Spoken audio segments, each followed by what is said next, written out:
Magandang araw sa ating lahat, Luzon, Visayas, Mindanao at sa ating mga kababayan sa abroad. Kumusta po kayo ulit? Welcome kayo ulit sa muntin nating channel. Maaari din nyo kaming mapapanood sa MSTV Vlog Official YouTube at saka sa MSTV TikTok account. Ngayong araw na to is araw ng Lunes, so ang naman natin dito is dahil muna tayo sa tungkol sa mga issue ng bayan dito sa ating FB page dahil baka ma-restricted yung account natin, kaya yung mga issue ng tungkol sa ating bayan nandun na papanood sa TikTok yun at saka sa YouTube.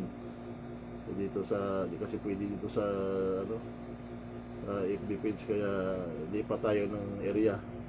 So ano natin dito is bilang concern sa atin, magbigay tayo ng paalala sa ating mga kabataan, kasi mapapansin natin yung mga makalipas na araw may mga kabataan na naman na nagbuwis ng buhay sa maling mga pamamaraan. So sa atin naman kasi dito bilang mga anak sana dito, ano rin natin, sundin natin ang mga magulang.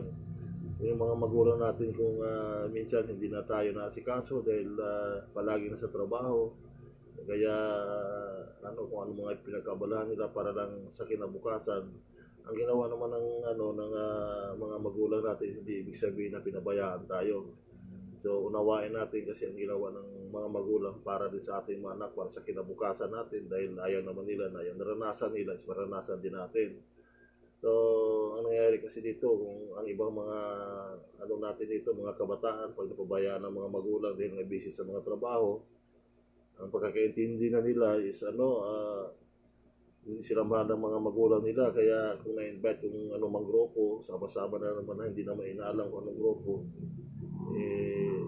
napakahirap, sayang ang buhay, sayang ang kinabukasan ng ilan natin mga estudyante. So ito sana ang magiging leksyon natin na bago tayo sumama sa isang grupo na mag-invite sa atin, aralin natin ng maigi kung ito ba ikakasira ba sa atin o ikakaganda ng buhay natin. Lalahanin natin ating mga mahal na magulang, nagsumikap sila para sa atin. So, ang pinakamagandang gawin siguro dito is unawa na sa ating mga magulang.